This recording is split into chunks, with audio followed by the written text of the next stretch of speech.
Good morning to all. So, in our last class, we discussed regarding the poem which is I Loved You by Alexander Pushkin. So, today we had focused on some important questions from that chapter, and also we had focused on the next chapter which is The Reunion by Gode. So, regarding the poem I Loved You, it was originally written in the Russian language, and also this poem is addressed to his lover, the poet's lover, and also the poet feels that love for his lover still lingers within him, which means that he still loves this lover, and also according to the poet he feels that love for his lover still lingers within him, and the poet assured his lover that the love lingering in her heart won't cause any trouble to her, and he did not want to cause any sadness in her life. And also, the poet prayed to God to grant his lover a husband or a lover who would love her just like the way poet loved her. So, this is the very important topic that we had to focus on regarding this poem, in which what was poet's prayer to God. So, the poet prayed to God to grant his lover a husband or a lover who would love her just like the way poet loved her. ഞാൻ നിന്നെ സ്നേഹിച്ച പോലെ ഇനിയും ഒരാൾ ഇനിയൊരു ഭാവിയിൽ എനിക്കൊരു നല്ലൊരു ലവ് ഉണ്ടാവട്ടെ എന്നൊരു പ്രാർത്ഥന അത്തരത്തിലുള്ള prayer ആണ് ഇവിടെ ലാസ്റ്റ് ഭാഗത്ത് ഈ പോയറ്റിൻ്റെ ലാസ്റ്റ് ഭാഗത്ത് നമുക്ക് കാണാൻ സാധിക്കുന്നത്. So basically the poet prayed to God to grant his lover a husband or a lover who would love her just like the way poet loved her. And also regarding the love of the poet, there was no hope for the poet that his lover would love him, and also he was very time to express his love for her. Basically, because of a kind of slight fear regarding the love, that was the reason in which he couldn't express his love for her. So basically, there was no hope for the poet regarding this love. So that's regarding some important topics that we had to keep in mind. Now we had to focus on the attitude of the poet. So the poet has a very positive attitude towards his unrequited love. Nowhere in the poem we find him cursing his lover. So this is very important, in which nowhere in this poem we find him cursing his lover, and he acknowledges his failure to express his love for her. His love was silent, and he was time to tell her about his love for her. Then the most striking feature of the poet's attitude towards his lover was that he prayed for his lover to be blessed by a loving husband or a lover who would love her just like he has loved her. Even though his lover had moved on to another relationship, his love for her still lingers in his heart. And finally, he doesn't want to cause any distress to her just because he still loves her. So that's regarding the attitude of the poet towards this lover. So basically, the poet has a very positive attitude towards his unrequited love. So here, the unrequited love means not much expected, which means a kind of one side love. So here the point that we have to keep in mind is that a kind of very positive attitude towards his lover, especially the unrequited love. So that's regarding the attitude of the poet. And regarding this poem, the poem is a kind of interior monologue that reveals the thoughts of the poet about his lost love. Then the opening line declares that he had loved a lady, but the identity of the lady is not revealed anywhere in this poem, and he then reveals that he still loves her. Nonetheless, he didn't want to cause her any distress. The poet never revealed his love to the lady, and also he calls his love affair as silent one. And he was hopeless and time to tell her that he loves her. Yet he loved her so deeply and tenderly. Towards the end of the poem, we find him praying to God to grant her a loving husband or a lover who would love her sincerely like the poet. So that's regarding this poem, which is I Loved You by Alexander Sergeyevich Pushkin. Now we had to focus on the next chapter, which is The Reunion by Gode. The Reunion is one of the best poems of the great German poet who is Gode, who created a body of poetry that is unsurpassed in lucidity of speech and imagery and in instinct for melody and rhythm. And also, he is the founder of the poetry of experience, and he reintroduced the intimacy to the public world, and his poems had something to offer every person. The theme of this poem, which is the reunion, Gaudiya speaks about the marvelous creative faculty of God, the Heavenly Father of all of us. And it also tells us about the two creations made by God. So now we have to focus on regarding the author's details, who is John Wolfgang von Goethe from 1749 to 1832. and he was a German writer and statesman. He has contributed much to various literary genres such as epic, lyric poetry, prose and verse dramas, memoirs, autobiography, literary and aesthetic criticism, and novels. And he was called as the last true polymath to walk on the earth. So, this is very important regarding the poet, in which he was called as the last true polymath to walk on the earth. So basically, he was called as the last true polymath to walk on the earth. And also, this is a very important question from this chapter, in which who was called as the last true polymath to walk on the earth. So the answer is John Wolfgang von Goethe, who is the poet of this poem, which is The Reunion. And basically, he was a German writer and statesman, and he has contributed much to various literary genres such as epic, then lyric poetry, prose and verse dramas, memoirs, autobiography, literary and aesthetic criticism, and also novels. Then Goethe's early education was somewhat irregular and informal, and already he has marked by the apparent feeling of superiority that stayed by him throughout his life. And he studied the law, and he apparently studied more life than law, and put in his time expressing his reactions through some form of writing. On at least two occasions, this form was dramatic. So basically, he concentrated on the writing the literature. Then in 1771, Goethe returned to Frankfurt nominally to practice law, but he was soon deep in work on what was to able to his first dramatic success, which is Gotts van Berlichingen. While this was actually the story of robber baron of the 16th century, it really represented Goethe's youthful protest against the established order and his demand for intellectual freedom. Its success made its hitherto unknown author the literary leader of Germany. Then the writing of Faust, however, that best known of Goethe's works, extended over practically the whole of Goethe's literary life, a period of 57 years. So here we had focused on the first dramatic success of the Goethe, which is Gotts von Berlichingen. So he became the literary leader in Germany. Then it was finally finished when Goethe was 81. And Faust, in reality, it was a dramatic poem rather than a piece of stage. While based on the same legend as Marlowe's daughter Faustus, it was transcends both its legendary source and the English play. Then the latter is little more than a morality play illustrating the punishment of sin. Goethe's work is a drama of redemption. So this is regarding the work which is Faust, which is a dramatic work by Goethe. Then the other major works by Goethe, which includes the Clavigo, Egmont, Stella, Iphigenia in Tauris and Torgato Tasso. So that's regarding some important works by Goethe.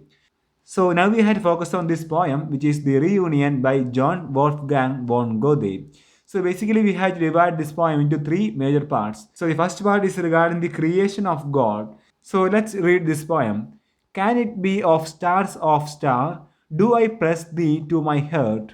In the night of distance far, what deep gulf, what bitter smart? Yes, this though indeed at last of my joys the partner dear, mindful though of sorrows past, I the present needs must fear. When the still unfashioned earth lay on God's eternal breast, He ordained His hour of birth, with creative joy possessed.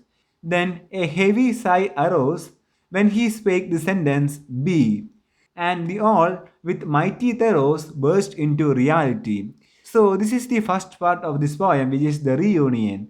So can it be the star of star? So here the stars of star means the God, the creator of the world. So can it be? So here the can. So here the can is personified, which means that അപ്രകാരം നടക്കട്ടെ അല്ലെങ്കിൽ അപ്രകാരം സംഭവിക്കട്ടെ കഴിയട്ടെ എന്നൊരു കോൺസെപ്റ്റാണ് ഇവിടെ പറയുന്നത്. So basically, can it be the stars of star?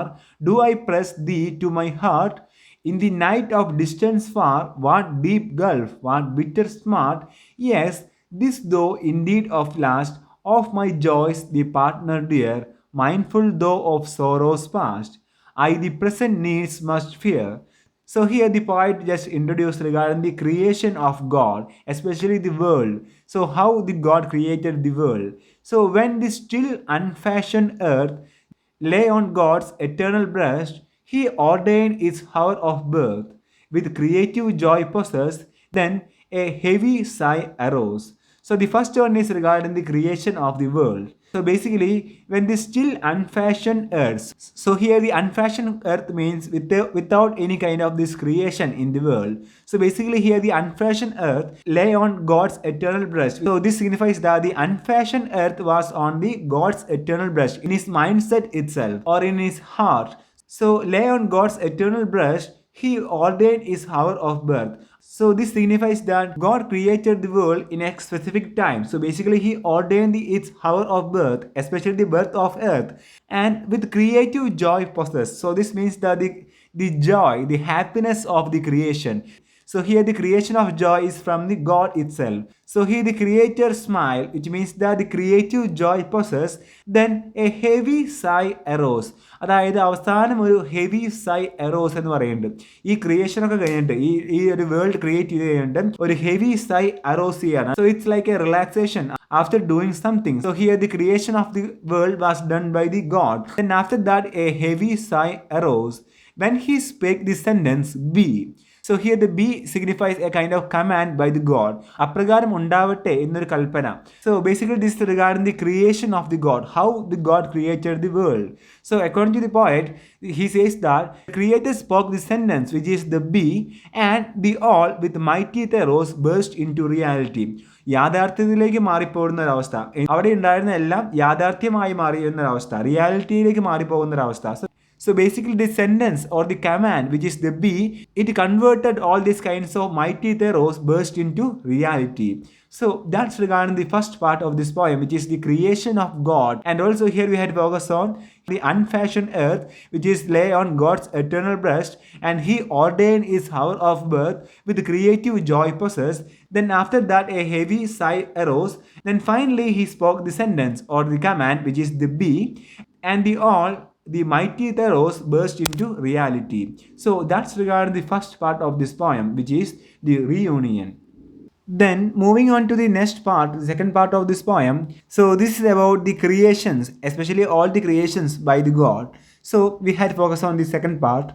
And when thus we born the light, darkness near it feared to stay, and the elements with might fled on every side away, each on some far distant trace, each with visions while employed, numb in boundless realms of space, harmony and feeling void. Dumb was all still and dead. For the first time God alone, then he formed the morning red, which soon made its kindness known. It unravelled from the waste, bright and glowing harmony, and once more with love was grace what content formerly. So this is also the continuation of the creation by the God and also the creations by the God. So here while focusing on the second part, and when thus was born the light, darkness near it feared to stay. So ഇവിടെ പറയാണ് പ്രകാശം വന്നപ്പോൾ അല്ലെങ്കിൽ light എന്നൊരു concept വന്നപ്പോൾ darkness near it feared to stay. The darkness feared to stay there. So basically here we had focused on the concept of this light. So here the light symbolizes the God itself and also regarding a kind of hope. So here the light was born, darkness near it feared to stay. So this is very important regarding the creation of the God. And the elements with might fled on every side away, each on some far distant trace, each with visions while employed, numb in boundless realms of space.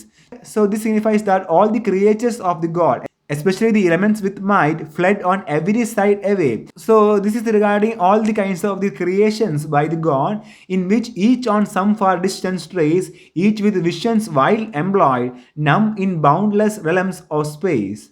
So here the numb in boundless realms of space means a kind of freezing, a kind of shocking feeling by the creatures. So basically numb in boundless realms of space, harmony and feeling void. Dumb was all still and dead. For the first time God alone, then he formed the morning red.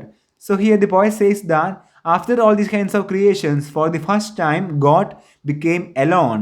So basically this signifies that the God Almighty, he became alone and then he formed the morning red. So this signifies that he created the kind of this morning red. So the morning of the day was created, which soon made its kindness known. It unravelled from the waste, bright and glowing harmony. So this is regarding the morning, especially the morning red means the kind of the light which is the sunlight. So basically which is bright and glowing harmony and once more with love and grace without contended formerly. So here we had focused on the love and grace by the God which was contended formerly. So here we had focused on the second part of this poem. In the second part we had focused on regarding the creation of the light, then creation of the morning, and also regarding the God. For the first time after all these kinds of creation, God became alone, and also regarding some important creatures in which the elements with might fled on every side away, each on some far distant strays, each with visions while employed.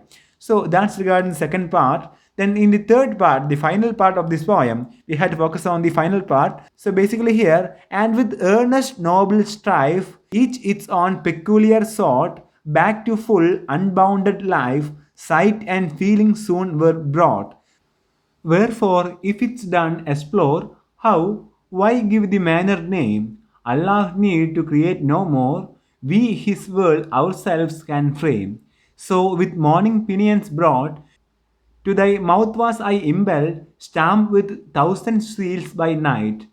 Star clear is the bond fast held, paragons on earth are we, both of grief and joy sublime, and a second sentence, be, parts us not a second time. So here we had focused on regarding the creations, especially regarding the future of these creations. So, and the earnest noble strife, each its own peculiar sort, back to full unbounded life, sight and feeling soon were brought. So, this is about the creations by the God in which sight and feeling soon were brought back to full unbounded life.